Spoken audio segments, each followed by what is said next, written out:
Hello campers, this is my fifth video of the tour of the Albion Zodiac. So last weekend we set off, headed south and picked up the hind leg of Taurus going down the A49, and we stopped out for a couple of nights just south of Whitchurch. Whilst looking for something to do while we were away for a couple of nights, we found Hawkstone Park, which has got lots of follies in it. I actually thought initially this was on the hoof of Taurus, but it ends up it's just behind the calf muscle on the rear leg. As you can see from the maps, the hind quarters and the rear leg of Taurus are made up by the A41 and the A49. The A41 actually runs parallel to Sandstone Ridge, which is a large feature in the area, which I guess really starts in Runcorn Hill, and then down Frodsham, Helsby Quarry, and heading south. And on the topographical map here, we can see the yellow and red dots sort of on the shin, or just below the calf muscle on the rear leg. That's the Hawkstone Park. And access to the Hawkstone Park is just through the village of Weston off the A49, which then is also known as Weston under Red Castle. And we're told that Hawkstone Park Follies are the 18th century walking centre of Great Britain. And English heritage tell us that in the 18th and 19th century, the Hill family created the landscape. And it's now a grade 1 listed landscape. Now, I didn't know you could get a grade 1 listed landscape, but apparently we can, and here it is. On arrival, I noticed a little cave in the car park, which was clearly red sandstone behind it. And I also noticed the trees growing literally out of the rocks. And as I keep saying, you know, you don't need soil to grow things. You just need purchase, water, and nutrients. And so we made our way out of the car park and up to the entrance hall and paid our entrance fee, which we didn't mind considering we were going to be spending most of the day there. So before we went through the entrance, I spotted the first folly, which is actually called White Tower. More on that when we get there. It was a little bit of a hike to get up there, and we passed more trees growing on rocks and a landscaped garden. And then in the distance, I saw my target for the day, which was in fact the archway on top of the Grotto hill. And you might just spot the doorway underneath the archway that leads into the grotto itself. Following the path round, we were led into, well, first of all, we had to decide whether we were ogres, pixies, or munchkins. I limboed under the pixies, and Jill decided that she was an ogre. And we were led to a rock face of red sandstone. And as you're probably aware by now, I'm of the opinion that none of this is natural. And, well, I'll let you decide on that one, whether you think that is or not. And we walked round and admired the rhododendrons. These are fantastic things. They're very hardy, very sturdy, grow anywhere, especially with no soil. And they were one of the, I suppose, the most popular plants of the 18th century, if you ask me, by going by what we see around. If ever you wanted to hide anything in the landscape, just make sure you've got rhododendrons growing everywhere. And on to the White Tower Folly, which, as you can see, is bright red. And there seems to have been some alterations going on. So, as we can see, we've built a tower on top of a hill, and we've put steps up to its front door. Okay, moving on. The door itself actually appears to be in the spot of a window, as we can see in the brickwork here.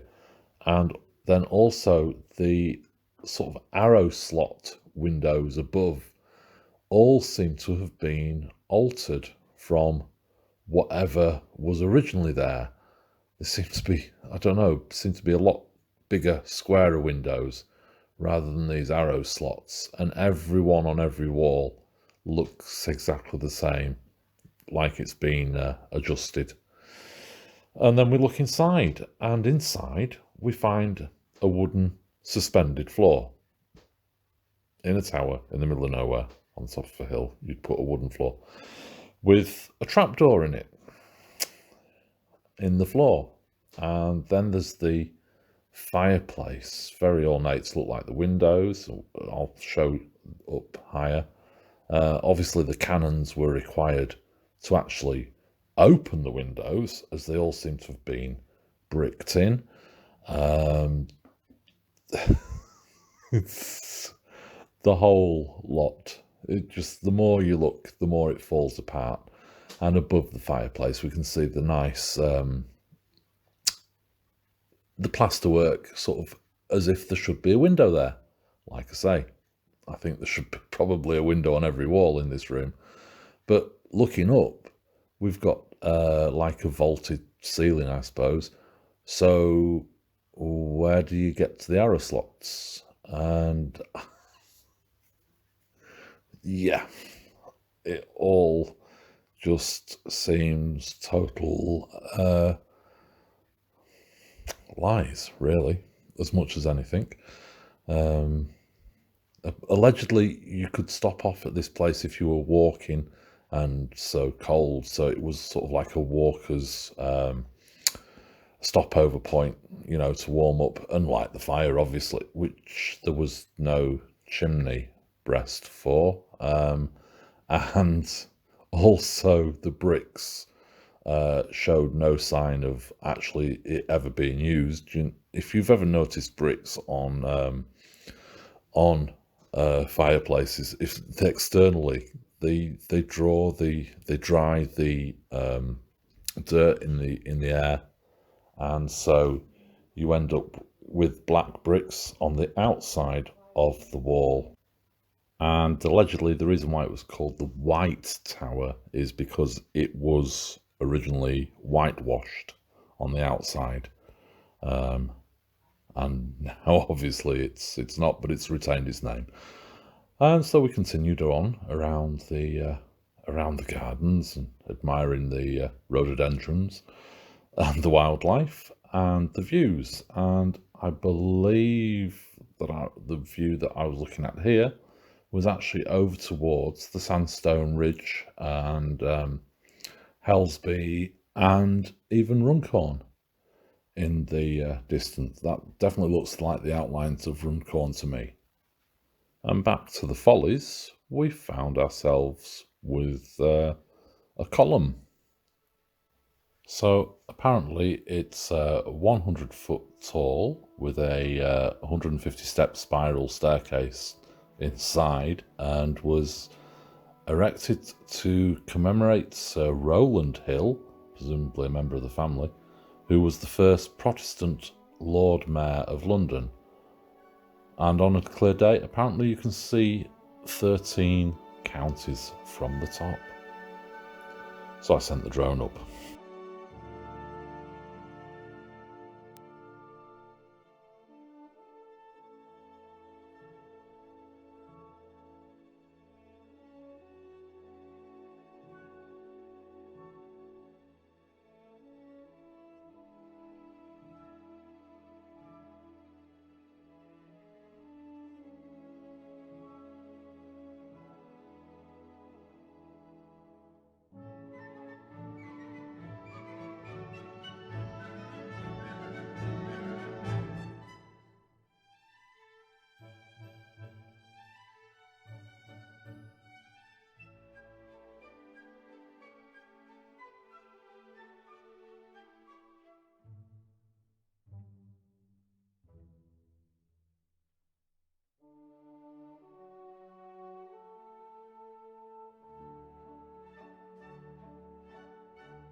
As we continued our walk around the gardens, we got some lovely views across the valleys around us, and this is called the Citadel.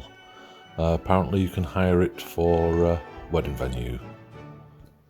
And thinking about it, it probably has a pretty good view of the arch, as I showed originally at the start.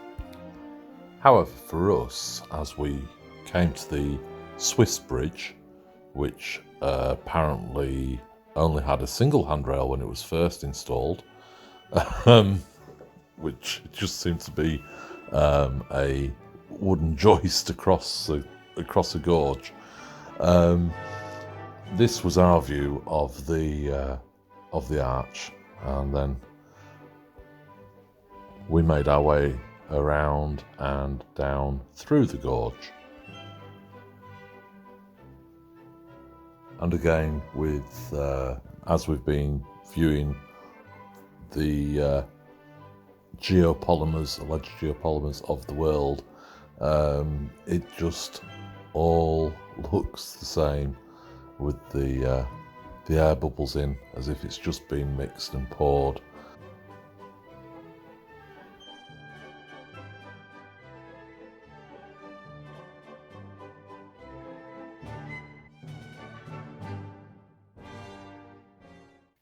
These cuts in the stone look like they've been cut out so they could fill the windows in back at the White Tower. As we crossed the stone arch to Grotto Hill, we came past the gingerbread hut, which apparently is where people would stop for a glass of lemonade and gingerbread. Unfortunately, there was none on offer today.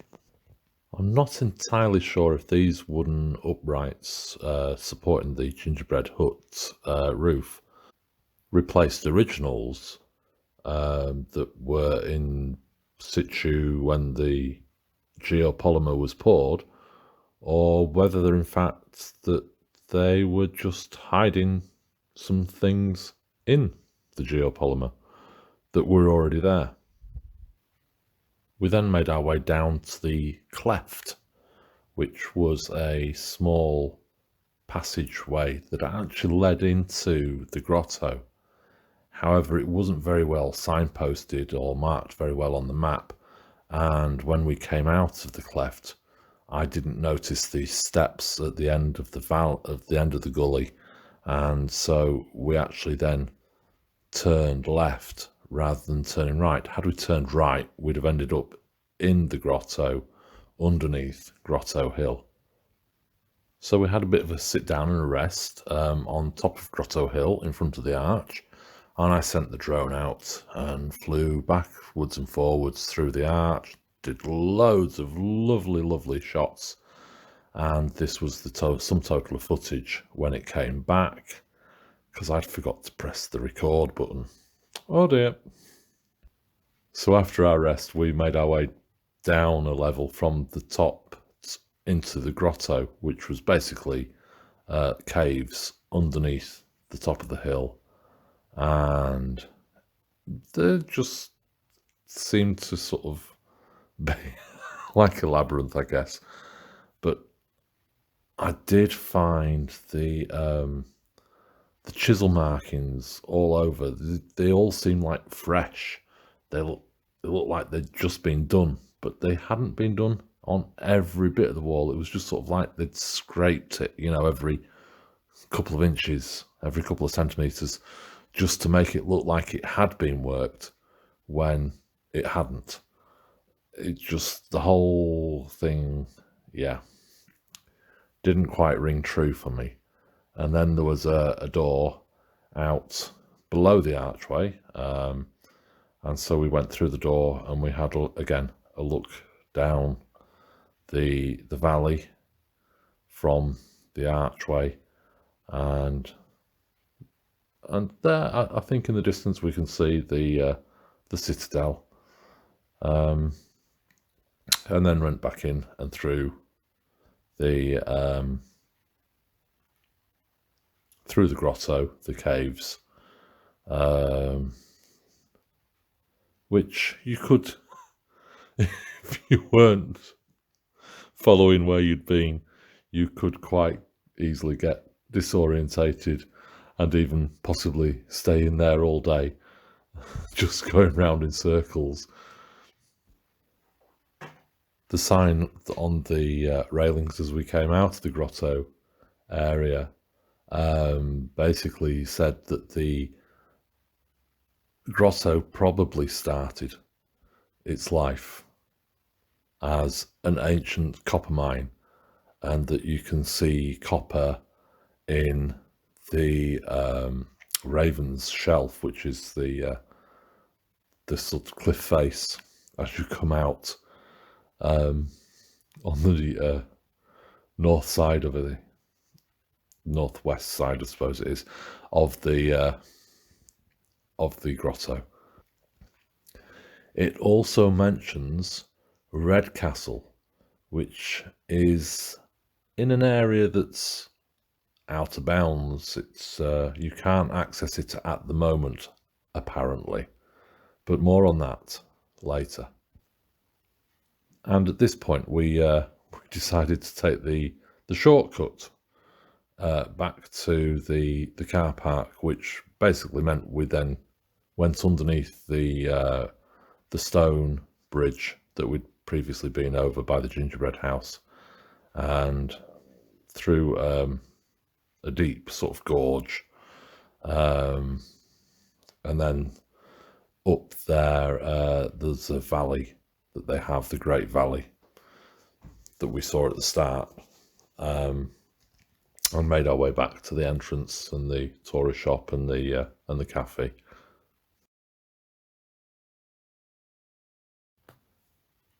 Realising that I hadn't actually caught any drone footage of the arch, I revisited Hawkstone with my drone and sent it up from the car park.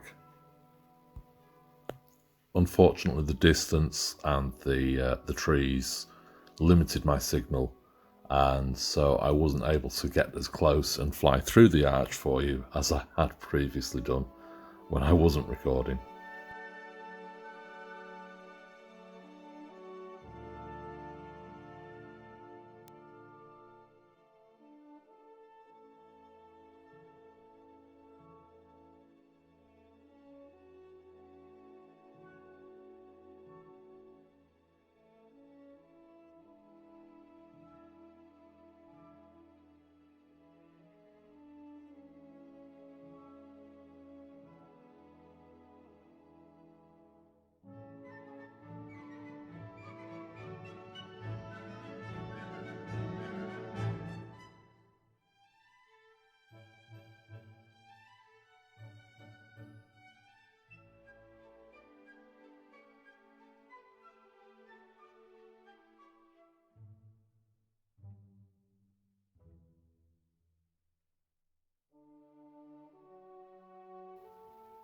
I then found a second location to send the drone up from, and got a little bit closer, but again, the distance and the trees weren't conducive to me flying through the arch for you again.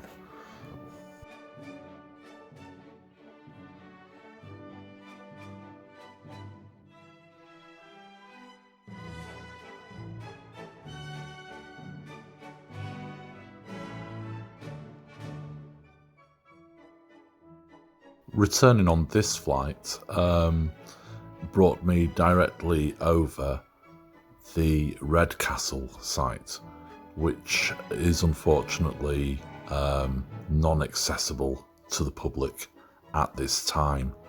There's a couple of photos online I found showing man-made towers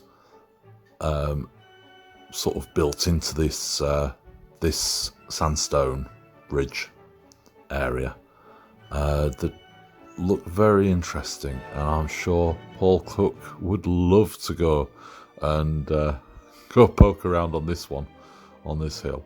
I'm sure there's a lot to find here, and maybe at some point in the future I will return, maybe with a few other people.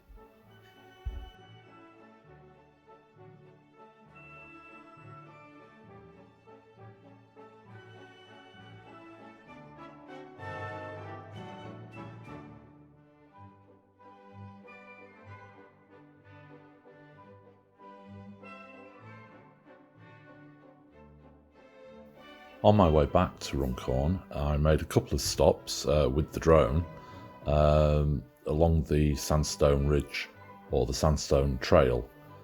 The first stop I made was at Maiden Castle on Bickerton Hill, which has an elevation of about 212 metres or 694 feet.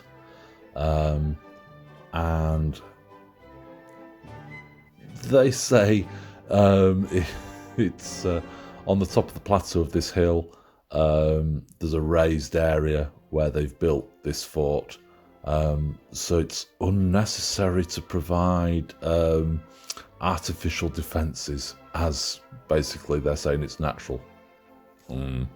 Okay.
My second stop was Peckforton Castle, which is actually a hotel, and you can have it as a wedding venue, as you can actually with the Hawkstone Follies.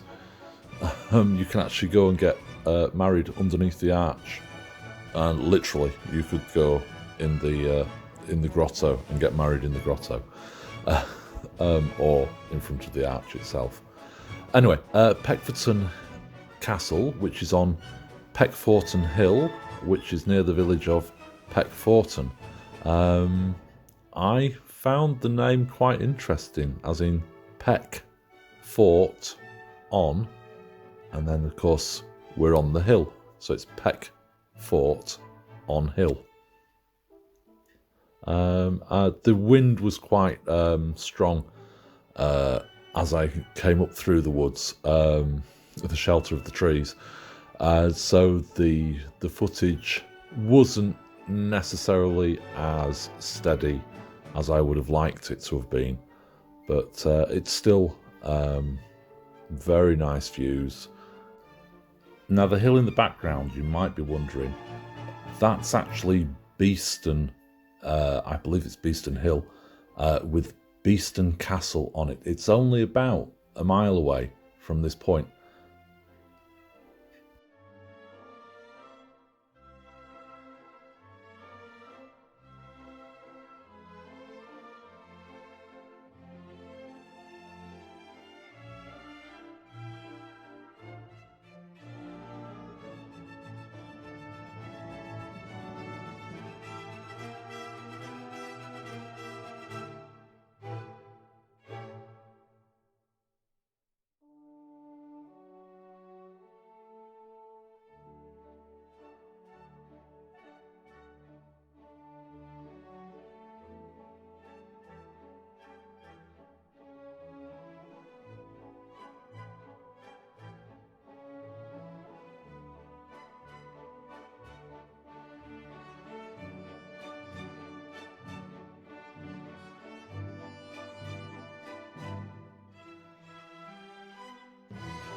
So as you might have guessed, my third stopping point is Beeston Castle. Now, Beeston Castle, English heritage site, will charge you about £3 to park in their car park. Plus, then on top of that, you've got to pay an entrance fee.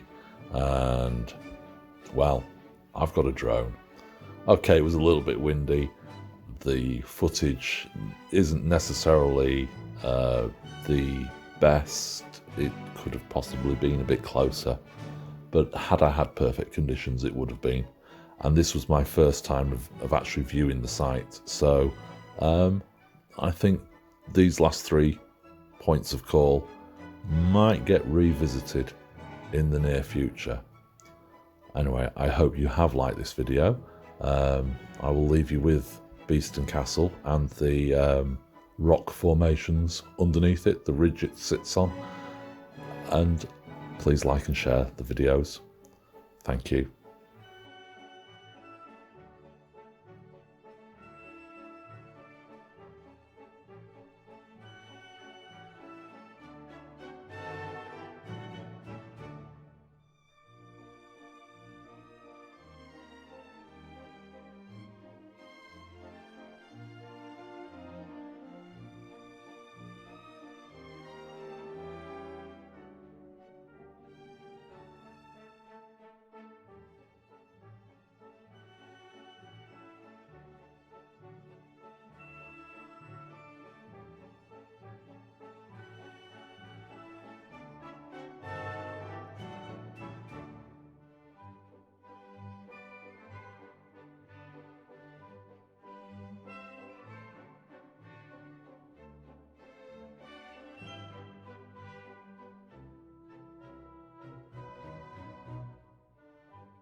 And there you go.